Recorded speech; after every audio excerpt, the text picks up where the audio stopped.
Bienvenue à la première capsule de votre cours de calcul 1 de l'an prochain. Donc, premièrement, avant que je parte en peur, sachez que tout ce que je vais dire, c'est dans mon document sur monsieurbourdeau.com. Donc, si vous vous y rendez, vous allez apercevoir ceci. Et oui, si vous vous rendez sur le site monsieurbourdeau.com, dans la rubrique Calcul 1, vous avez le document complet que j'ai élaboré pour l'étude du calcul différentiel. Si vous cliquez sur ce lien, vous allez tomber sur mon document PDF complet, comme je viens de vous dire.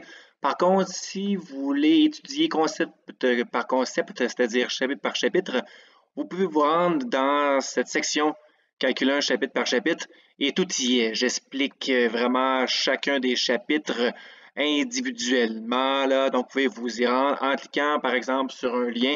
Vous allez ouvrir le chapitre en question. Il y a des exercices, des exemples, tout expliqué et toutes les réponses avec démarche de ces exercices sont là. Donc, on peut les consulter, les faire pour vous pratiquer, évidemment. C'est une excellente pratique pour vous préparer ou pour comprendre le cours de calcul 1 de votre cégep. Avant de débuter, vous devez savoir que mes capsules ne sont pas construites de manière chronologique, c'est-à-dire votre première semaine jusqu'à votre dernière semaine de votre cours de calcul 1, mais bien notion par notion. Donc, si vous avez de la difficulté à comprendre un concept de votre cours de calcul 1, mais pour aller cibler dans ma playlist sur ma chaîne YouTube, les notions que vous avez de la difficulté à bien maîtriser. Je tiens à dire que cette première notion de cibler si une fonction possède oui ou non des asymptotes qui sont verticales, c'est dans mon chapitre 9. Donc, si vous allez dans mon document sur mon site web monsieurbourdeau.com, chapitre 9, identifiez la position des asymptotes d'une fonction grâce aux limites. Donc, si vous y référez, vous allez comprendre aussi bien que par ma capsule comment que cette notion est à traiter. Donc, on passe ensemble aujourd'hui avec la notion, le concept de comment cibler les asymptotes verticales d'une fonction. Là, bien sûr, si on regarde la fonction suivante, rien qu'à voir qu'on voit bien qu'elle possède évidemment des asymptotes verticales. En x qui est moins 2 ainsi qu'en x qui est clairement 4. Mais vous, plus tard, vous n'aurez pas de graphique. Juste avec une règle, avec la fonction en tant que telle, le côté algébrique, vous devrez être capable de cibler où sont les asymptotes sans graphique. Chose assez complexe quand même à première vue. Avant que je parte en paire envers tout ceci, qu'est-ce qu'une asymptote? Bien sûr, une asymptote, c'est une droite, qui soit horizontale ou verticale, comme c'est le cas pour moi ici, où la fonction en tant que telle n'a pas le droit de toucher. Elle peut s'en approcher, mais sans jamais toucher cette asymptote. Donc, on appelle la fonction suivante une fonction qui est discontinue. Donc, l'année prochaine, vous allez apprendre des fonctions qui sont continues, qu'on trace sans lever le crayon, et les fonctions qui sont discontinues, où on doit lever le crayon pour tracer ces différentes parties. Donc, si je reviens au concept d'asymptote. Par exemple, c'est comme si ma fonction suivante, que je n'ai pas encore tracée ici vers moins l'infini en x, c'est comme si ma fonction partait à moins l'infini, c'est ici, elle s'approcherait de moins 2, mais quand elle n'a pas le droit de toucher moins 2, encore pire de la traverser si on peut dire, elle a deux options, ma fonction ici en tenter de la tracer. Soit qu'elle va monter vers plus l'infini en y, ou qu'elle a le choix de descendre vers moins l'infini aussi en y. Donc, un ou l'autre. Donc, par exemple, ma fonction, j'invente, elle va s'approcher de moins 2 juste en dessous, puis elle va tellement avoir peur de toucher moins 2 qu'elle va descendre vers moins l'infini en y, mais sans jamais toucher x qui vaut moins 2. Vous allez voir, il y aura deux conditions pour reconnaître si une fonction possède oui ou non des asymptotes qui seront verticales. Pour bien comprendre ces conditions, écoutez bien ceci. Comme par exemple, c'est comme si on analyse la fonction côté algébrique lorsque x s'approche de moins 2, de plus en plus près de moins 2, mais juste en dessous de moins 2, on va dire qu'on va faire tendre x vers ici, moins 2, moins. Donc, juste en dessous de moins 2, genre moins 2.1, moins 2.01, moins 2.001. Comment va réagir y? Comment va réagir ma fonction? Donc, si ma fonction, ici en y, réagit en descendant vers moins l'infini. Donc, lorsque vous devrez cibler si oui ou non une fonction possède des asymptotes, mais faites tendre x vers des valeurs ici préconçues d'avance, comme c'est le cas ici, moins 2.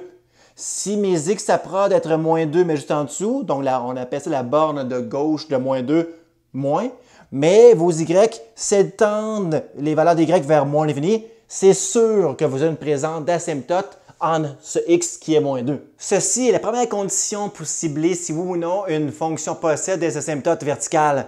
On fait tendre x vers moins 2 moins. Si y réagit vers moins l'infini, mais c'est sûr que vous aurez une asymptote en moins 2. Bien sûr, l'autre condition est très similaire, c'est-à-dire que si x s'approche d'être moins 2, mais juste au-dessus, on dit qu'on va faire tendre x vers moins 2 plus genre moins 1.99, moins 1.999.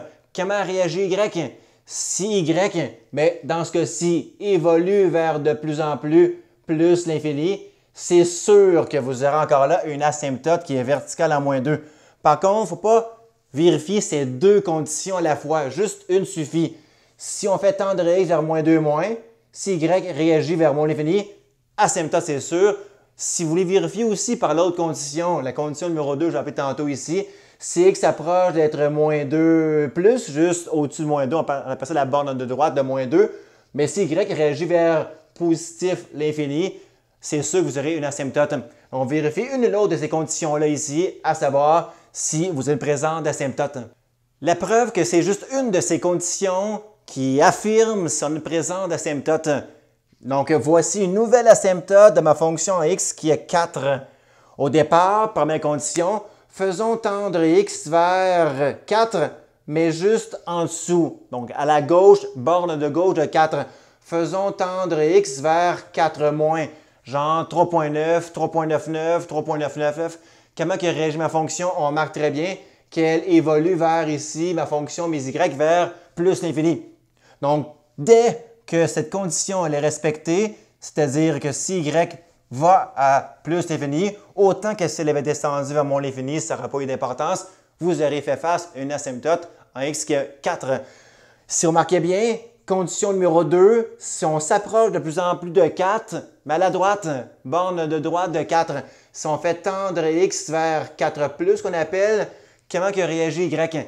Dans ce cas-ci, si on s'approche à être 4, mais juste au-dessus, mais mes y, ils tendent à donner ici moins 5. Donc, je n'ai pas présence de plus ou moins l'infini ici à mes y. On s'en fout, j'ai quand même une asymptote ici, mais à la verticale en 4, car borne de gauche de 4, elle monte ici à plus l'infini. Fait que si on fait tendre x vers des valeurs bien précises, si vos y montent ou descendent, montent vers plus l'infini ou descendent vers moins l'infini, mais vous aurez une asymptote, c'est sûr. Résumons ensemble. Il y a deux conditions à respecter pour qu'une fonction possède une asymptote verticale en x égale à a.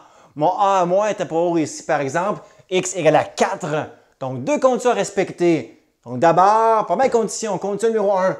On va prendre la fonction et à la limite, on va faire tendre x vers la borne de gauche de a. C'est-à-dire ici, x tend vers a-. Si vos y, la fonction réagit autant à plus ou à moins l'infini, c'est sûr que vous aurez une asymptote en x égale à ce en question. La condition 2, un principe, mais c'est la borne de droite qu'on va prendre ici. C'est-à-dire, on va prendre la fonction, à la limite, on va faire tendre x vers a+. Comme pour nous tantôt ici, moins 2 plus. Mais comment réagit y? Si y réagit vers plus l'infini, comme c'est le cas ici pour nous tantôt, autant que vers moins l'infini, autant que si elle avait été vers moins l'infini, c'est sûr j'aurai une asymptote également en ce en question ici à la verticale en x égale à a. Donc, deux conditions. Si je fais le parallèle avec ma fonction de tantôt, mon dessin, comme par exemple, condition 1, limite quand x tend vers ici, moins 2 moins, borne de gauche, ici, de moins 2. Mais ma fonction réagissait vers moins l'infini. Elle allait ici vers moins l'infini. Donc, condition 1 respectée, c'est sûr que j'ai une asymptote en x égale à moins 2. Ce n'est pas les deux conditions, il faut vérifier. Juste une d'entre elles suffit. Comme par exemple ici, la condition 2 de ma courbe ici en bleu, là, de ma partie en bleu, lorsqu'on prend la fonction et on fait tendre x vers moins 2 plus, la borne de gauche ici de moins 2, mais mon y qui réagissait vers plus l'infini. Ça suffisait pour que j'ai une asymptote ici en x égale à moins 2. Ce n'est pas les deux conditions, mais bien juste une des deux conditions qui suffit ici, à savoir ça vous donne plus ou moins l'infini. Comme par exemple ici, bien sûr, je peux cibler est-ce que j'avais une asymptote en x égale à 4. La condition 1, à la limite, si x tend vers 4 moins, borne de gauche de 4, 4 moins, ma fonction ici, ma partie bleue, mais montée à plus infini. En partant, j'avais une asymptote, même si l'autre condition numéro 2 n'est pas respectée. Si ma fonction, je fais tendre son x vers 4+, à la droite d'être 4, mais je n'ai pas l'infini autant que moins l'infini. J'ai une valeur réelle comme moins 5. On remarque très bien quand j'avais ici, moins 5 comme y. Mais je m'en fous, je vais quand même une présence d'asymptote en x égale à 4, car j'avais la condition 1 respectée. Ici, elle montait vers plus l'infini. Ici, ma fonction, lorsque x réagissait d'être très près d'être 4, mais juste en dessous, borne de gauche de 4. Donc, voici un bel exemple. On va cibler où sont les asymptotes de la fonction f de x égale à x plus 1, le tout sur x carré moins 1. Donc, il y a deux conditions à respecter. En fait, là, c'est une ou l'autre qu'il faut que soit respectée. D'abord, si on prend notre fonction et on lui fait tendre x vers la borne de gauche de a, a- qu'on appelle, si y réagit comme étant plus ou moins l'infini, on aura une présence d'asymptote dans ce x égale à a. Genre x égale à 4, je vais faire un peu comme tantôt. Mais aussi, si l'autre condition est respectée, donc on prend la fonction suivante, on lui fait tendre x vers a+, donc à la droite de a, si ma fonction réagit mes y vers plus ou moins l'infini, j'aurai aussi encore là une asymptote en ce a en question en x égale à a. Donc, c'est une ou l'autre, il faut ici qu'elle soit respectée. Pas les deux à la fois. Si l'une est respectée, on n'a même pas besoin de vérifier la deuxième condition, à savoir si elle est respectée ou non. Donc, au départ, qu'est-ce qui est plus difficile? C'est qu'on n'a pas de dessin. Donc, il faut quand même cibler les x susceptibles d'être des endroits d'asymptote verticale. Donc, on se rappelle que si j'ai une asymptote qui est verticale en x égale à un nombre réel, c'est parce que la fonction est non définie à ce x. Donc, il faut donc d'abord cibler pour quel x ma fonction elle est non définie. C'est-à-dire que y ne donnera pas un nombre réel en ce cas-ci. Donc, si on regarde la fonction souvent qu'on appelle rationnelle, une fonction est non définie comme étant rationnelle si on divise par 0, si votre dénominateur est bien sûr nul. Donc, au départ, on regarde des x qui sont susceptibles d'être, des x ou les y qui sont non définis. C'est-à-dire où je n'aurai pas un nombre réel lorsque je remplace le x par la valeur en question. Donc, au départ, pour quel x, mon dénominateur est nul, c'est bien sûr ici x qui pourrait donner 1, car 1 au carré donnera 1 moins 1, 0, quelque chose sur 0 n'existe pas. Fait qu'on va regarder est-ce que j'ai une asymptote verticale en x égale à 1 ou j'ai une seconde petite valeur de x qui annule le dénominateur si x était moins 1, parce que moins 1 au carré donnerait aussi 1, 1 moins 1, encore là donnerait 0. Quelque chose sur 0 n'existe pas aussi. Bien sûr, en maths, on appelle ça une chose qui est non définie. En calcul non défini. Fait qu'on va vérifier tantôt, est-ce que j'ai une asymptote verticale en x qui serait moins 1. Donc, commençons à savoir si ma fonction suivante a une asymptote verticale en x égale à 1. On va traiter ensemble de la condition 1. Si elle est vraie, c'est-à-dire que si ma limite tend vers plus ou moins l'infini en y, j'aurai une présente asymptote verticale en x égale à 1. Donc, condition 1, traitons-la ensemble ici. Prenons la limite quand x tend vers 1, mais juste en dessous, borne de gauche de 1, on va passer ici 1 moins, de ma fonction x plus 1, le tout sur x carré moins 1. Je vais remarquer une chose, si x valait 1 pile, j'aurai un grave problème, car j'aurai ici 2 sur 0. Donc, quelque chose sur 0 est bien sûr un calcul qui n'existe pas en maths. Donc, il faut s'en sortir autrement. D'où ici, on va faire tendre x vers une valeur très près d'être 1, mais juste en dessous, genre 0.99999. Si mes x valaient 0.99999, ma fonction, elle donnerait environ quoi? Un énorme chiffre, plus l'infini, ou un énorme, c'est-à-dire un petit chiffre, genre moins l'infini. Mais si on remplaçait x par 0.99999, c'est un petit peu long pour rien. On pourrait le faire, là, mais on pourrait donc juste simplifier ma fonction ici au maximum en la factorisant au numérateur ou au dénominateur si c'est factorisable. On remarque que mon dénominateur est une différence de carré. On peut donc la factoriser assez aisément. Donc, je vais aller ici intact. X tend vers 1 moins. De, bien sûr, ici, x plus 1. Le tout, c'est la factorisation de x carré moins 1. Bien sûr, si on le factorisait, différence de carré oblige, j'aurais bien sûr ici cette factorisation x plus 1 fois x moins 1. Là, on remarque qu'on pourrait simplifier expulsion numérateur avec une expulsion au bas dénominateur. Je peux faire si si x valait pas moins 1 pile, parce que si x valait moins 1 ici directement, j'aurais à diviser par 0, chose qui n'est pas envisageable en maths. Donc, juste affirmer ici une petite restriction. Ceci est bien sûr à simplifier si j'affirme que x n'égale pas moins 1. Chose importante. je simplifie, si x vaut pas moins 1 pile. Donc, ça simplifierait ici à la limite quand x tend vers 1 moins. Donc, comme je voulais écrire ici à l'instant, 1 moins, de bien sûr ceci, c'est-à-dire 1 sur x moins 1 intact. Là, si vous remarquez bien, si je remplaçais x par 1, j'aurai encore ici 1 sur 0, calcul qui ne se fait pas en maths. Donc, bien sûr, divisé par 0. D'où je n'ai pas le choix de faire tendre x vers une valeur très près d'être 1, mais juste en dessous, genre 0.99999. Donc, j'aurai ici, bien sûr, 1 sur 6, valait genre 0.9999, ainsi de suite, moins 1. J'aurai une valeur, c'était 1 sur une valeur très près d'être 0, mais juste en dessous 0. Donc, genre, moins 0,000001 style. Donc, on va dire que c'est tellement près de 0 que ça va être 0, mais juste en dessous.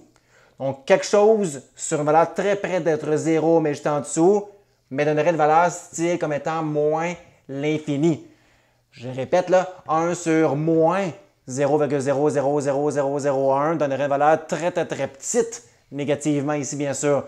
Donc, ma condition 1, elle est respectée, c'est-à-dire ça me donne, mais moins l'infini. Donc, c'est certain que j'ai une asymptote en x qui vaut 1 pile ici, c'est sûr et certain. Donc, oui, j'aurais une asymptote verticale en x qui vaut 1. La preuve, c'est Desmos. Donc, grâce à Desmos, j'ai vraiment à apercevoir que la fonction possède bel et bien une asymptote en x égale à 1. La preuve, voici ma fonction x plus 1, le tout sur x carré moins 1.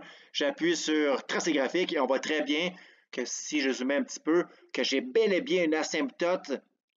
On pourrait bien croire ici, si on la traçait, en x égale à 1. Donc, j'avais mes courbes en question vont toucher x qui vaut 1. Autant l'infini, plus l'infini, qu'à moins l'infini ici. Donc, tantôt, on a traité la borne de gauche de 1, pardon. Donc, vers 1, mais juste en dessous, on remarque que ma fonction plonge vers moins l'infini. Si j'avais traité là, mais 1 plus, je vous jure qu'on aurait eu la même chose, mais on aurait monté ici à plus infini à la place. La preuve que si on a fait tendre ici x vers 1 mais plus, change tout ici, mais tous mes moins, par ici plus à la place, borne de droite de 1, genre 1.0001 style.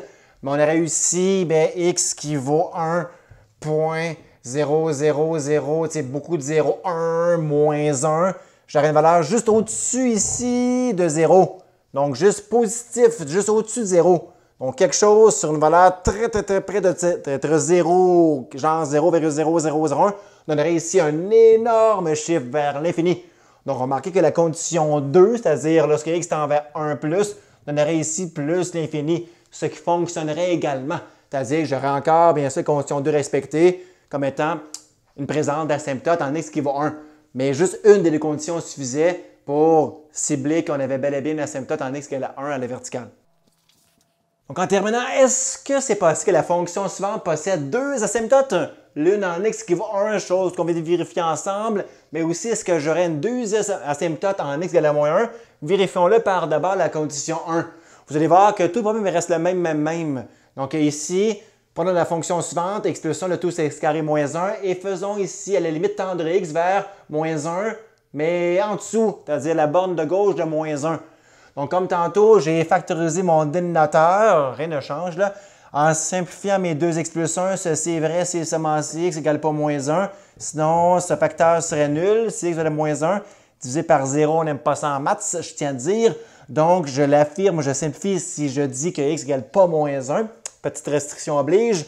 Comme tantôt, j'arrive ici à ma simplification 1 sur x moins 1.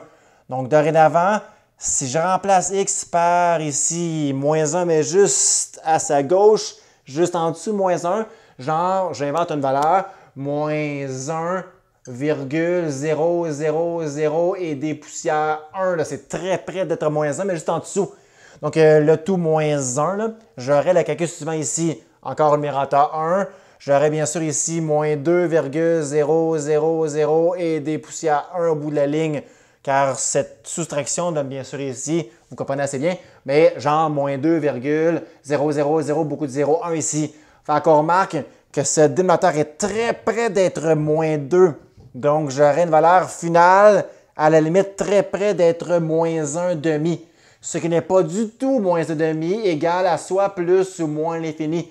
Donc, ma condition 1 n'est pas du tout respectée. Donc, en ce moment, je n'ai pas d'asymptote en x qui vaut moins 1. C'est comme si j'avais, selon mes désirs au départ, à vérifier est-ce que j'ai bel et bien l'asymptote en moins 1 à la verticale ici. Donc, si je suis à la borne de gauche, bien, ma fonction qui s'en approche, là, mais elle ne monte pas à l'infini, autant qu'elle ne descendra pas à moins l'infini aussi, car j'ai une valeur réelle de y, moins 1,5. C'est comme si j'avais une bulle genre vide ici à style moins 1,5 à y à la place. Par contre, c'est pas parce que ici ma condition n'est pas respectée qu'en partant, je n'ai pas d'asymptote vertical avec x qui vaut moins 1. Parce que peut-être la deuxième ici, condition est respectée quant à elle.